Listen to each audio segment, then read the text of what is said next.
Our guests today are Frances Maxwell and Andrea Smith. Let's give them a hand up here in the front. And I'm going to bring them both up here. So come on up, you guys. Come on up. We've had a host of alumni who have come back. Well, obviously, over the 12 years we've been doing this. I think this is the first time we've had alumni come back who are, say 8 or 10 years out of college. So had a host of folks who have been out of school for a long time, so we're really happy that Andrea and Frances could be with us. So let me introduce them real quickly. I know you have the booklet in front of you. You may have read some of the bio piece, but Andrea was a 4-year letter winner for the women's soccer program. She was the team captain her senior year.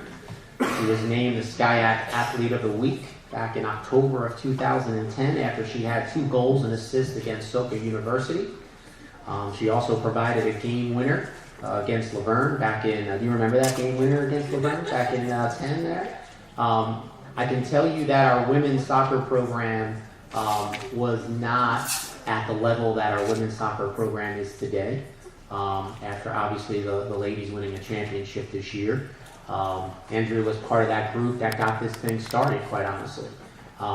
Great player, and obviously her career is flourishing, and you can see, 9 years out of school, 8 or 7 years out of school, how great she's doing, and we'll get an opportunity to hear that in a little bit. So, Andrea, again, thank you for being with us. And then, once again, you can read Frances's bio.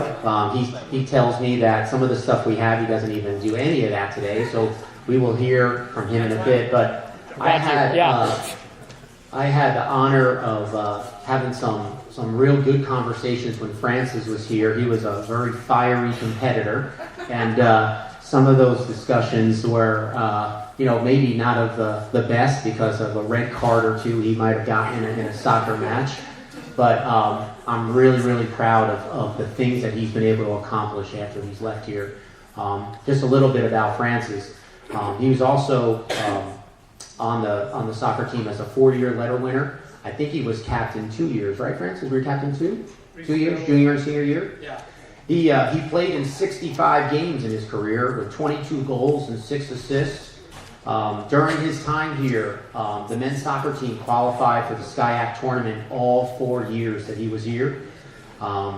He was second team All-SCIAC his sophomore and junior year, and he was first team All-SCIAC his senior year. And he had an incredible career, and hopefully one day he'll be in our Hall of Fame for all that he did for the men's soccer program. So again, thank you, Frances. Let's give him another quick hand here.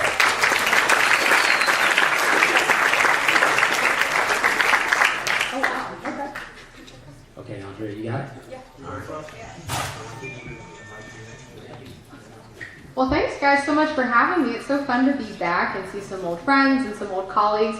My name is Dr. Andrea Smith, and I practice as a chiropractor here in La Mirada, California, so not very far away. Lance gave me some kind of pointers. I'll give you a little bit about just my experience at Whittier and some things I learned and kind of what I'm doing now. So I started Whittier, obviously, in 2007, graduated in 2011, thanks, Lance. And I played soccer. So some of the reasons I picked Whittier, I actually had a really close family friend that came to Whittier, and I spent the day shadowing her. And I loved the intimacy of the class sizes. I loved the personal relationships with the instructors. I felt like I was going to get a really good education, and so I really decided pretty early that I wanted to be here. And then later on through the rest of senior year of high school, I had the opportunity to play soccer here, and so that kind of leaned my decision. I do have to thank for my career getting into it, Professor Householder here. She really made me fall in love with human anatomy and the human body, and that is where I decided to lead my passions. So I'll talk a little bit about that in trying to explore things that make you you and what things you'll enjoy going forward. So continuing with the why Whittier, I think one of the biggest things I've gained are the relationships that I've made in this institution. My We have our first friend getting married this year, because that's the thing that happens when you get to the stage of life. And I will actually be officiating her wedding, and she is one of my Whittier friends. And so that network I've built has carried me all through graduate school, ups and downs and things like that. Being able to have relationships still with my professors, which is really awesome and really unique, and many students don't get that opportunity in their undergraduate programs.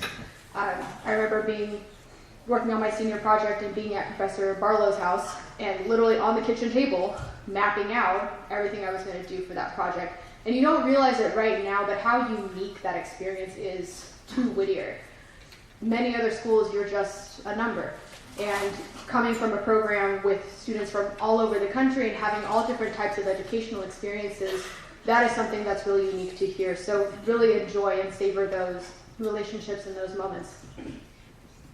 So something else Lance asked me to talk about is how it prepared me for the real world. And like at Whittier, I had to do some speaking opportunities. So I kind of listed them in 3 separate categories. I think one of the things that Whittier taught me really well was the ability to analyze information. Being able to read, write, and think critically is something that is just ingrained in the education here. And something that I've learned is that some of those experiences aren't given at other institutions. And something as easy as soft skills. So aside from being a chiropractor and doing that part, I'm also an entrepreneur and a businesswoman. And so much of that is creating personal relationships with people and being able to walk up to someone and look them in the eyes and say, "Hi, I'm Dr. Andrea, nice to meet you." Those types of things, I don't know if I would have gotten them anywhere else, because the class size is so small and you are just so engaged with what is happening in the conversation.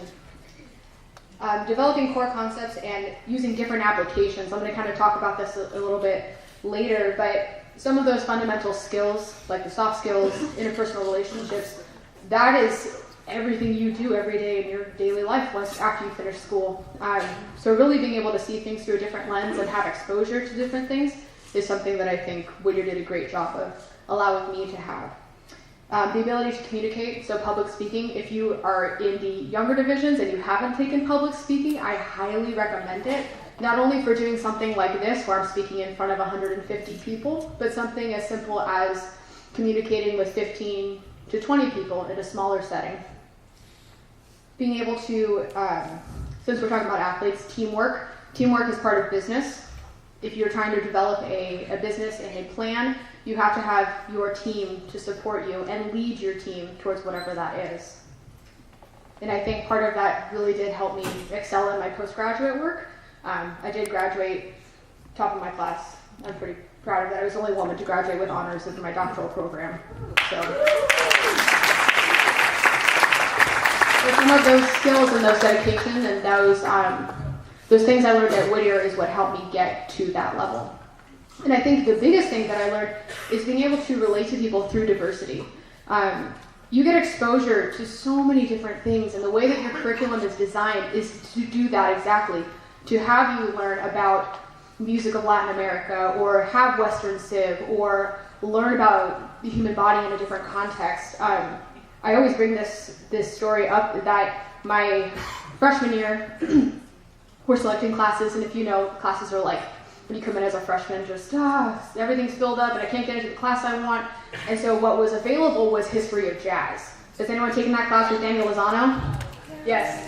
You see the snaps? I remember I called my mom and I was like, okay, this is what I'm taking. And she's like, we are paying how much for you to take history of jazz? But that class has allowed me to relate to more people than any class I've ever taken. Because music transcends all genres, all different types of people. Rap comes from jazz, hip hop comes from jazz.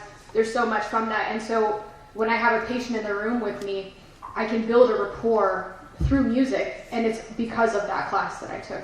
So some of the things you're like, I don't know how this may work out in real life, but you never know until you're there. Last bit, a couple of words of wisdom just with some recent experiences. Always do your best. I know it sounds really cliche and really cheesy, but you never know when that's going to come back to help you and serve you for the better. My brother just got a new job, which is great, but in the application process, they were asking for questions about physics and chemistry, and my brother's in sales.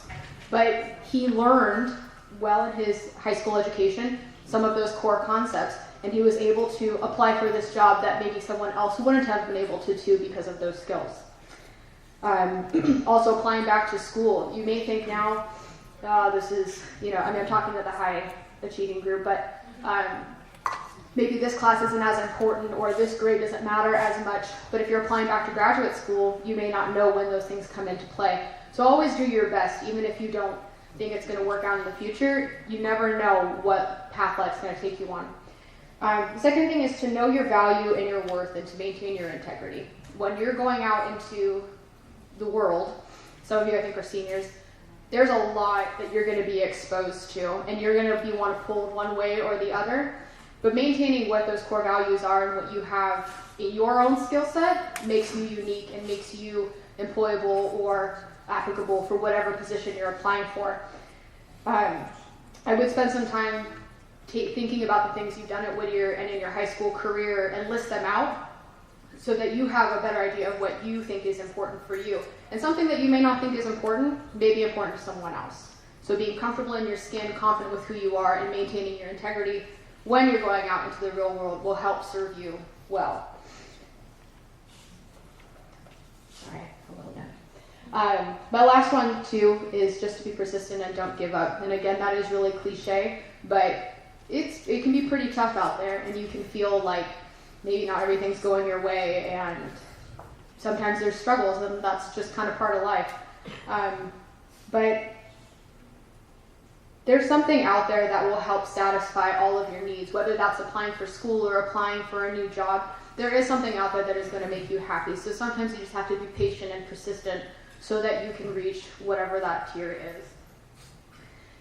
There's so much power in putting pen to paper or a quill, as we would as poets. But writing things out and being committed to that, I think, is one of the best things that you can do in your endeavors moving forward. And whether that's here at school and you want to win a championship next year, write it out. If you want to get better grades, write it out. All of those things will help carry you forward. And I know this is a group that is already doing really well, and I'm so proud of you guys, and I can't wait till you're here talking to some other students about your experiences as alumni. So thank you very much for having me, and go Poets. So, obviously, listen to my accent, I'm from Texas. So it's good to be here, everyone. No, seriously, I'm from Scotland, which if you take the 101, you're absolutely nowhere near. So, when I was asked to come back to talk, I was delighted, obviously. I happen to do this kind of for a living, except I have a camera in front of me, which doesn't give me back insults, I just get that afterwards when I'm talking about it.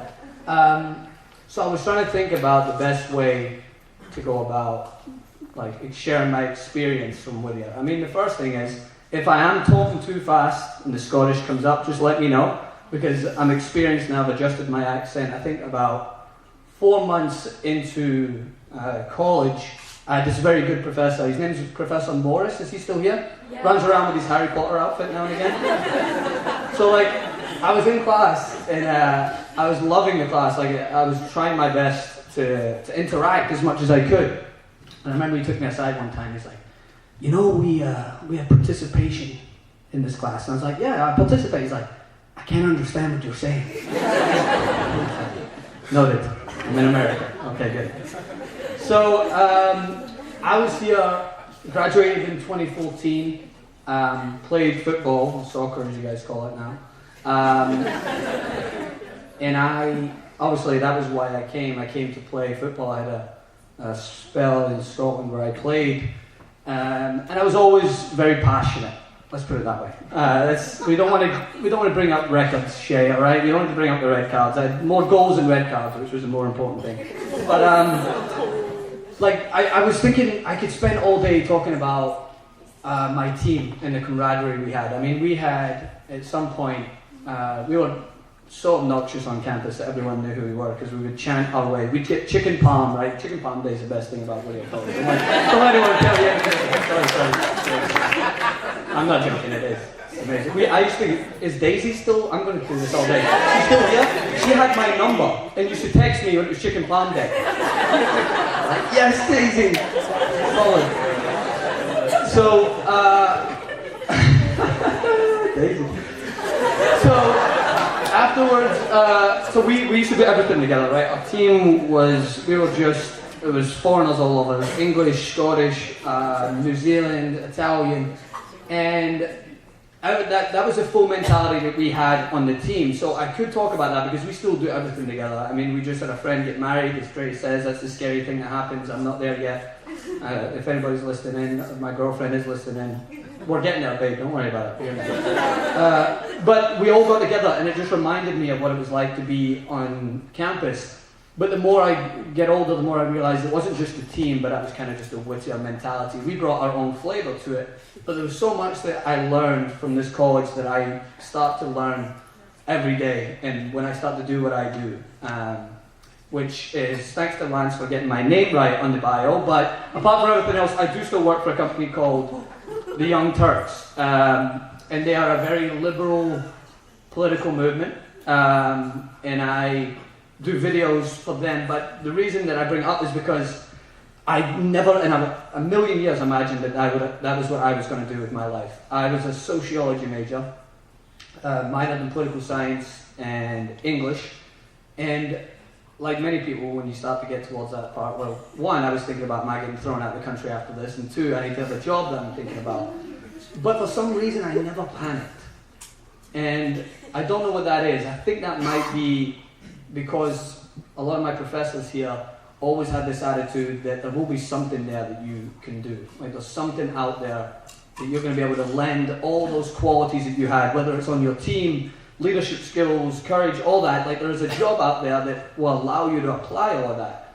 So, as I said, when I'm getting older, I'm thinking about my teammates, but I'm also thinking, what did I learn in all these classes that allow me to go and do my job daily with a certain level of passion, and similar to what I was in the football park, sometimes it gets me in trouble. I can't help but cuss, it's a Scottish thing. But I just pick up more things from classes that I didn't even imagine. Like Dre brought up Daniel Zano, the professor, he's an amazing professor. And I took a class, Jam Term, which many of you probably, I don't know if you still do it, World Percussion. And I did the same conversation with my parents where they were like, so you're drumming? And that's your studies? And I was like, yes, I'm learning it. But then now that for some reason that was brought up in my memory again recently, and I look back and it taught me so much about working together as a team, listening, waiting for the right time to have your input. And there's so many things that this college has taught me that I learn every single day when it comes to doing my job. So when I'm thinking about what advice I pass on, that is the first thing, is don't panic. There's a job out there for you. It might happen right out of college. I was very lucky to have the opportunity to go and do the job that I did. But even if I didn't, a lot of my friends who are part of the soccer team didn't have that immediate jump into their career. But now they're finding their way. And I think that it's Whittier College that it might not happen immediately, but it will find a way to tell you what you are good at. And that's because of the diversity of the learning and the diversity of classes that you have. I think my favorite class that I had, aside from Professor Morris' classes, like one class we literally went and watched the Harry Potter movie. That was our extra credit when it first came out, and that shows you how long ago I was in college, Jesus, when Harry Potter was still releasing movies. But it's just, you need to embrace every single aspect of the classes that you're in, because there's something there that you can use. Like, Dre already hit a lot of the points that she utilizes in her career. For me, it was that attitude of like, okay, let's just give it a shot and see what happens.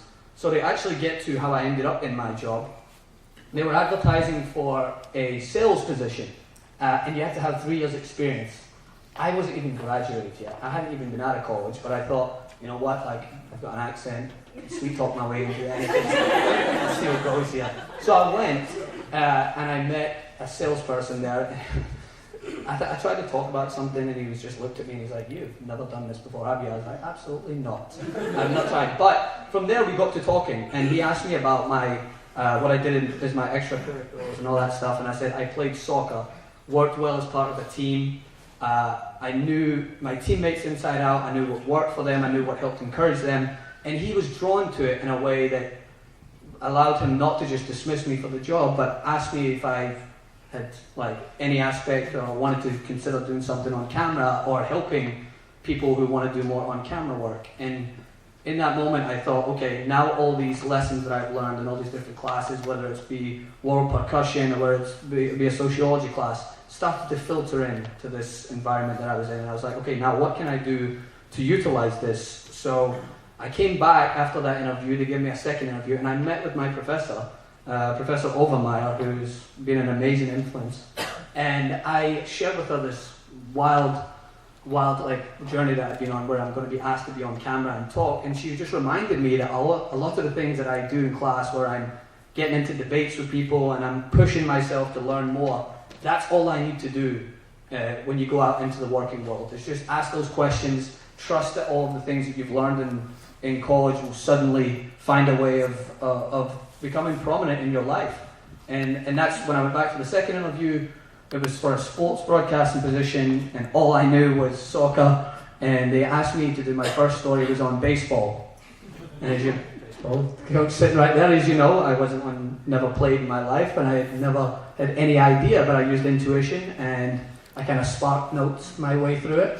And I think that my charisma, or whatever it was, like just trusting that I would be able to give a good enough account of myself, they offered me the position, and I covered sports for the first 8 months in my job there. And then again, that something inside me was telling me, okay, you can push yourself further. What Becky said in sociology, what Chuck teaches when I was in any of his classes, is just ask those questions and push yourself. So I started wondering, maybe there's more to this. Maybe there's a reason why I was a sociology major, and was so interested in the way Americans interacted with each other. So I started asking my boss, I was like, can I start to talk politics? And he was like, well, you like soccer, what is the connection here? And I said, I don't know, I don't feel like I'm at my most potential. I'm reaching my potential when I'm talking about football. I love it, but I see myself hitting a ceiling very quickly. So again, trusting my instinct, trusting that intuition and all the skills that I learned, I started talking about politics. And as you guys know, we have a president, but I'm not going to talk about him because we've got a great president right here that we can mention.